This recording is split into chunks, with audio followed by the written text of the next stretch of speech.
সুধী বৈষ্ণব ভক্তবৃন্দ, প্রণাম রইল আপনাদের চরণে। আজ ধারাবাহিক অনুযায়ী শ্রীমদ্ ভগবদ গীতার প্রথম অধ্যায়ের 41 নং শ্লোকটি আমি উপস্থাপন করব, আমরা সকলে শ্রবণ করব। তবে তার আগে আমার ছোট্ট একটি কথা আমি আপনাদের সঙ্গে শেয়ার করতে চাই। সেটা হচ্ছে যেহেতু আমরা বৈশাখী ব্রতে অবস্থান করছি, বর্তমানে বৈশাখ মাস, মধুসূদন মাস, কেশব ব্রত পালন করছি, সেই হেতু আমাদের একটা বিষয় একটু জানার প্রয়োজন। সেটা হচ্ছে অবশ্যই স্নান মাহাত্ম্যটা অধিক। আমরা বৈশাখী ব্রতে বারবার বলছি যে স্নানটাকে বেশি প্রাধান্য দেওয়া হয়েছে। তো হরিভক্তি বিলাস থেকে আমি বলছি যে চতুর্থ বিলাসে বলা হয়েছে যে তুলসী দল দ্বারা স্নান মাহাত্ম্য, তুলসী দল দ্বারা স্নান মাহাত্ম্য। তুলসী দল স্নানে একাদশম বিশেষতঃ মুচ্যতে সর্বপাপেভ্যো যদ্যপি ব্রহ্মা ভবেৎ। সুধী বৈষ্ণব ভক্তবৃন্দ কি বলছে? তুলসী জল দ্বারা স্নান মাহাত্ম্য। গরুর পুরাণে বর্ণিত আছে যে, হে বিপ্র, বৈষ্ণব জন স্নান সময়ে শরীরে তুলসী মার্জন করিলে আশু তদীয় শরীর নিখিল তীর্থময় হইয়া যায়।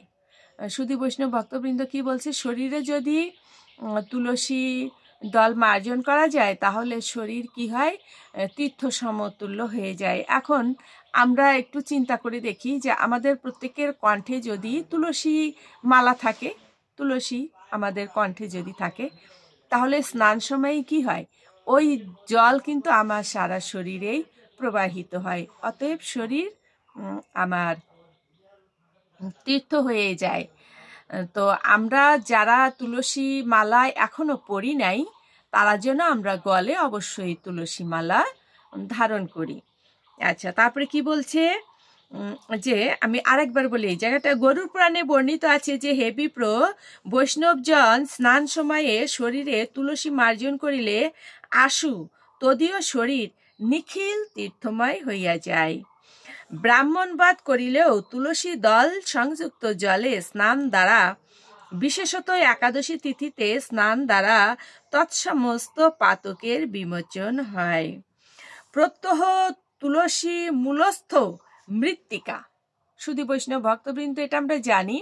আমরা যখন বৃন্দাজিকে জল সিঞ্চন করি, অর্থাৎ জল দেই, স্নান করাই, তখন যেন আমরা ওই তুলসী বা বৃন্দাজির মূলে যে মৃত্তিকা অর্থাৎ মাটি, সেটা যেন আমরা মস্তকে ধারণ করি বা অঙ্গে একটু ধারণ করি, একটা ফোঁটা মতো দিয়ে রাখতে পারি। একটু মৃত্তিকা নিয়ে মাথায় ব্রহ্মতালুতে রাখলাম আর একটু হৃদয়ে ধারণ করলাম। এই যে এখানে বলছে, তুলসী মূলস্থ মৃত্তিকা দেহে লেপন করিলে 10 শঙ্খ অশ্বমেধের অবভৃত স্নান ফল প্রাপ্ত হওয়া যায়। তো বুধগণ তুলসী সংযুক্ত জলকে জাহ্নবী সলিল সমান বিবেচনা করেন। আমরা গঙ্গা স্নানের অনেক প্রাধান্য দিয়ে থাকি, তো সেটা দেখুন বলছে গঙ্গা স্নান হয়ে যায়। যে ব্যক্তি প্রত্যহ শিরোপরি তুলসী সংযুক্ত জল বহন করে, শিরোপরি অর্থাৎ মাথায় মস্তকে জল বহন করেন, গঙ্গা ধারণ করিলে যে ফল হয় তিনি সেই ফল প্রাপ্ত হন। আমরা যে জলের ধারাটা দিচ্ছি বৃন্দাজিকে, ওই জলের ধারাটা তো গড়িয়ে পড়ছে না বৃন্দাজির শরীর দিয়ে। আমরা যেন কি করি, তখন সেই এটা ধারণ করি, ওই জলটা নিয়ে বদনে এবং যেন মস্তকে দেই।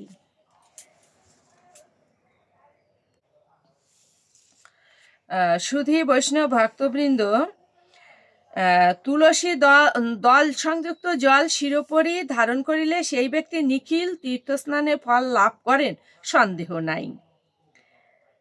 তাম্র ভাণ্ডে তুলসী দল সংযুক্ত বিষ্ণু পাদোদক শঙ্খে লইয়া মূল মন্ত্র উচ্চারণ সহকারে নিজ শিরোপরি অভিষেক করিবে। পদ্মপুরাণে লিখিত আছে যে, যে দ্বারকা চক্রান্বিত শাল গ্রাম শিলোদ্ভব জল স্নানার্থ শঙ্খে লইয়া তাম্রভাণ্ডে প্রক্ষিপ্ত হইয়াছে, আর যাহা তুলসী দল সংযুক্ত, তদ্বারা ব্রহ্ম বজ্জনিত পাতক দূরীকৃত হয়। যে বস্ত্র পরিধানপূর্বক স্নান করা হইয়াছে, তদ্ব্যতীত অপর বস্ত্র দ্বারা অঙ্গ হইতে জলমার্জন করত পরিধেয় উত্তরীয় বস্ত্র ধারণ করিতে হয়। সুধী বৈষ্ণব ভক্তবৃন্দ, আমরা এইটুকু কথা জানলাম। যে বস্ত্র আমরা পরিধান করে আছি, ওই বস্ত্রটা দিয়ে গাত্র না মুছে অন্য একটা যে আমরা তোয়ালে বা অন্য একটা দিয়ে আমরা গাটা মুছতে পারি। সুধী বৈষ্ণব ভক্তবৃন্দ, এ পর্যন্ত কথা। মোদ্দা কথা হলো এটা যে আমরা যেন বৃন্দাজির প্রতি আমরা ভক্তি রাখি। বৃন্দাজি যদি মহারানী, ভক্তি মহারানী আমাদের ভক্তি দান করেন, তাহলেই আমরা ভগবানের চরণে ভক্তি অর্ঘ্য নিবেদন করতে পারবো, সেই ভক্তিটা আমরা পাবো।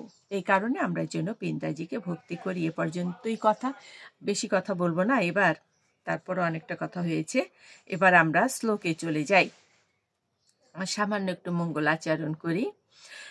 অজ্ঞানতিমিরান্ধস্য জ্ঞানঞ্জন শলাকয়া চক্ষুরুন্মিলিতং যেন তস্मै শ্রীগুরুবে নমঃ।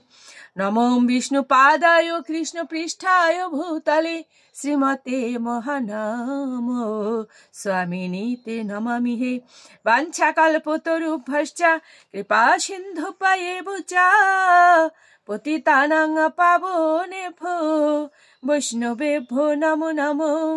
गुरु कृपा ही केवलम, गुरु कृपा ही केवलम, गुरु कृपा ही केवलम। ओम श्री परमात्मने नमः। ओम श्रीमद् भगवते श्री गीताय नमः।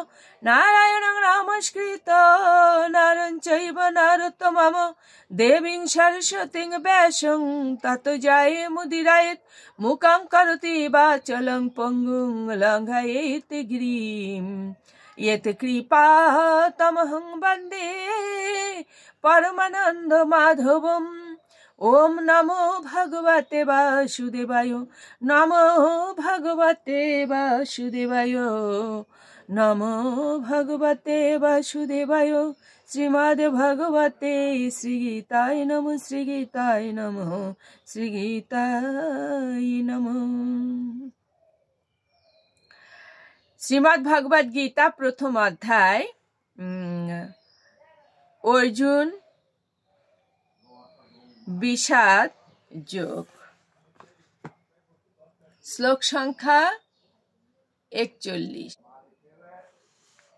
শঙ্করঃ নরকায় এব কুলগণানাং কুলস্য পাতন্তি পিতরঃ হি এষাং লুপ্ত পিণ্ড উদক্রিয়াঃ।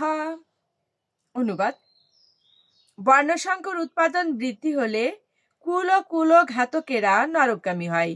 সেই কুলে পিণ্ডদান ও তর্পণ ক্রিয়া লোপ পাওয়ার ফলে তাদের পিতৃপুরুষেরাও নরকে অধঃপতিত হয়। সুধী বৈষ্ণব ভক্তবৃন্দ, আমরা 40 নং শ্লোকে পেয়েছিলাম যে যদি নারীরা তারা চরিত্র খারাপ হয়ে যায়, তাহলে সন্তান বর্ণসংকর সন্তান উৎপাদন হবে। এখানে সেটা বলছে, বর্ণসংকর উৎপাদন বৃদ্ধি হলে কুল ও কুল ঘাতকেরা নরকগামী হয়। তাৎপর্যটা কি বলছে? কর্মকাণ্ডের বিধি অনুসারে পিতৃপুরুষের আত্মাদের প্রতি পিণ্ডদান ও জল উৎসর্গ করা প্রয়োজন। এই উৎসর্গ সম্পন্ন করা হয় বিষ্ণুকে পূজা করার মাধ্যমে, কারণ বিষ্ণুকে উৎসর্গীকৃত প্রসাদ সেবন করার ফলে সমস্ত পাপ থেকে মুক্তি লাভ হয়। অনেক সময় পিতৃপুরুষেরা নানা রকমের পাপের ফল ভোগ করতে থাকে এবং অনেক সময় তাদের কেউ কেউ জড়দেহ পর্যন্ত ধারণ করতে পারে না। সূক্ষ্ম দেহে প্রেতাত্মা রূপে থাকতে বাধ্য করা হয়। যখন বংশের কেউ তার পিতৃপুরুষদের ভগবত প্রসাদ উৎসর্গ করে পিণ্ডদান করে, তখন তাদের আত্মা ভূতের দেহ অথবা অন্যান্য দুঃখময় জীবন থেকে মুক্ত হয়ে শান্তি লাভ করে। পিতৃপুরুষের আত্মার সদ্গতির জন্য এই পিণ্ডদান করাটা বংশানুক্রমিক রীতি। তবে যে সমস্ত লোক ভক্তিযোগ সাধন করেন তাদের এই অনুষ্ঠান করার প্রয়োজন নেই। ভক্তিযোগ সাধন করার মাধ্যমে ভক্ত শত সহস্র পূর্বপুরুষের আত্মার মুক্তি সাধন করতে পারেন। শ্রীমদ্ ভাগবতে বলা হয়েছে, দেবর্ষি ভূতাপ্ত নৃণাম পিতৃণাম ন কিঙ্কর নায় মৃণী চারাজন সর্বতম না ইহ শরণাম গত মুকুন্দম পরিহৃত কর্তম। যিনি সব রকম কর্তব্য পরিত্যাগ করে মুক্তি দানকারী মুকুন্দের চরণ কমলে শরণ নিয়েছেন এবং ঐকান্তিকভাবে পন্থাটি গ্রহণ করেছেন, তারা দেবদেবী মুনি ঋষি পরিবার পরিজন মানব সমাজ ও পিতৃপুরুষের প্রতি কোনো কর্তব্য থাকে না। পরমেশ্বর ভগবানের সেবা করার ফলে এই ধরনের কর্তব্যগুলি আপনা থেকেই সম্পাদিত হয়ে যায়। সুধী বৈষ্ণব ভক্তবৃন্দ, আমরা অনেক সুন্দর কথা জানলাম। যিনি ভক্তিযোগ অবলম্বন করেন, ঈশ্বরের প্রতি ভক্তি নিবেদন করেন, যিনি শুদ্ধ ভক্ত, তার আর এত কিছু করতে হয় না। তবে অবশ্যই পিতৃপুরুষের তো শান্তি কামনা করতে হয়, আর যিনি শুদ্ধ ভক্ত তার পিতৃপুরুষেরা এমনিতেই মুক্তি লাভ করে, এখানে সেটা বলা হয়েছে। শুধু বৈষ্ণব ভক্তবৃন্দ, এ পর্যন্তই। আমরা অবশ্যই যেন এই বৈশাখী ব্রতে প্রতিদিন গীতা শ্রবণ করি বা পাঠ করি। আমরা আসুন একটু মাহাত্ম্য বলে বিশ্রামে দিয়ে দেবো। ওম শ্রী পরমাত্মনে নমঃ। ওম শ্রীমদ্ ভগবতে শ্রী গীতায় নমঃ। গঙ্গা গীতা চ সাবিত্রী সীতা সত্য পতিব্রতা ব্রহ্মাবলীর ব্রহ্মবিদ্যা ত্রিসন্ধ্যা মুক্তি গেহিনী অর্ধমাত্রা চিতানন্দা ভবগ্নি ভ্রান্তি নাশিনী বেদোত্রয়ী পরনন্দা তত্ত্বার্থ জ্ঞান মঞ্জুরি। ওম তৎসৎ। ওম নমো ভগবতে বাসুদেবায়। নমো ভগবতে বাসুদেবায়। নমো ভগবতে বাসুদেবায়। শ্রীমদ্ ভগবতে শ্রী গীতায় নমঃ। শ্রী গীতায় নমঃ। শ্রী গীতায় নমঃ। হে পরমেশ্বর প্রভু দয়াল হরি, আপনি এই জগতে শান্তি বর্ষণ করুন, সকলের উপরে শান্তি বর্ষিত হোক। ওম শান্তি, ওম শান্তি, ওম শান্তি, শান্তি শান্তি।